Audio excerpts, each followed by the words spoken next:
The deep web is defined as the part of the World Wide Web that is not discoverable by means of standard search engines, including password-protected or dynamic pages and encrypted networks. Think of the internet as an iceberg. The tip of the iceberg is the surface web, or the part of the internet accessible by search engines like Google, Internet Explorer, etc. The surface web accounts for about 4% of the entire internet. Underneath the water is the deep web, which accounts for about 90% of the internet, yet is not accessible by standard means. The deep web is only able to be accessed by special internet browsers such as Tor. The deep web is home to various information such as medical records, government reports, academic databases, and legal documents. To put it simply, the information in the deep web isn't special, it's just not indexed by search engines for one reason or another.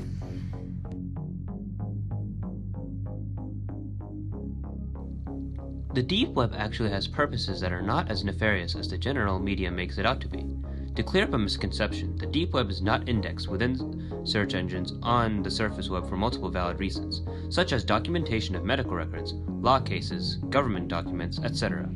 Many big corporations also utilize the deep web frequently to access certain information not available to them on the surface web. In theory, it really is just anything you can't find with the surface web engine and is password protected and most likely private.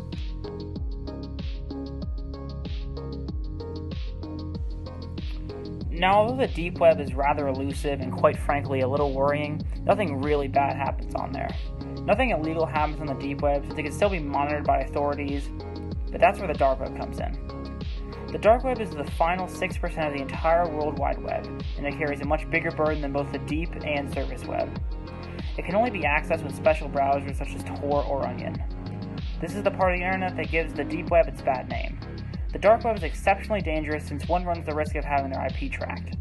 The dark web is where almost all cybercrime takes place, including but not limited to hitman services, illegal or child pornography, selling and dealing illegal substances, buying weapons not available to ordinary citizens, human trafficking, etc.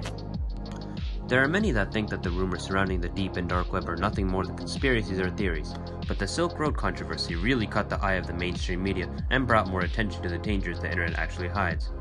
Silk Road was first created with support of the online application Tor because it advocated anonymity on the internet. In order to get more context with Silk Road and the dark web, one must know Tor, the online application that made it all possible. Tor is a web browser that hides the IP address of the user. While using Tor isn't illegal, many people use the hidden IP feature of it to commit crimes. Now, Silk Road is one of the largest online black markets in the dark web. Silk Road was made in conjunction with Tor because at first, it was just going to be a harmless online market where people can shop for basic goods anonymously. The Silk Road soon devolved from its roots into a shanty black market.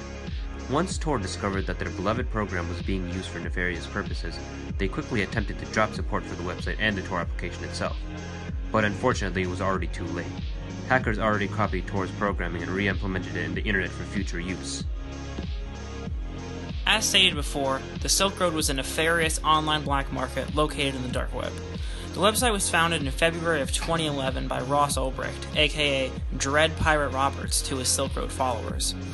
While the website was only up for 3 years, it turned Ulbricht into a cryptocurrency millionaire and later a convict. It is estimated that over $1 billion in Bitcoin changed hands over the lifespan of the Silk Road, with Ulbricht garnering upwards of $28 million. Ulbricht cited the reason for creating the Silk Road was for it to be outside the control of the government, essentially undermining it. While authorities were aware of the Silk Road's existence soon after its launch, it took the FBI quite a long time to topple Ulbricht's empire. Ulbricht was not working alone, and had many close associates running the site in conjunction with him, making it much harder to bust. In October of 2013, the FBI had finally caught up with Ulbricht. His apartment was raided, and he was found to have over $10 million in Bitcoin on his laptop, and much more stored away on flash drives. He had also kept a private journal, which contained tremendous amounts of evidence against him.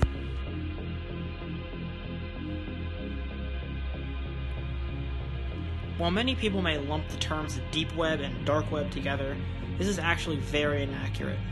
The deep web is simply all content that isn't indexed by surface web search engines, while the deep web is intentionally hidden due to the copious amounts of illegal content and unethical practices that go on there.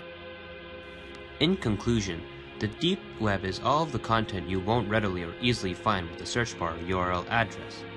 It contains all private information of big corporations to the average Joe with an email. The dark web, on the other hand, is a gathering place for those who circumvent the law to conduct their illicit activities. Essentially, the voice and essence of the dark and deep web are completely different from one another. The deep web is harmless and is used by everyone. The dark web is a dangerous place, and you never know what information someone can get their hands on.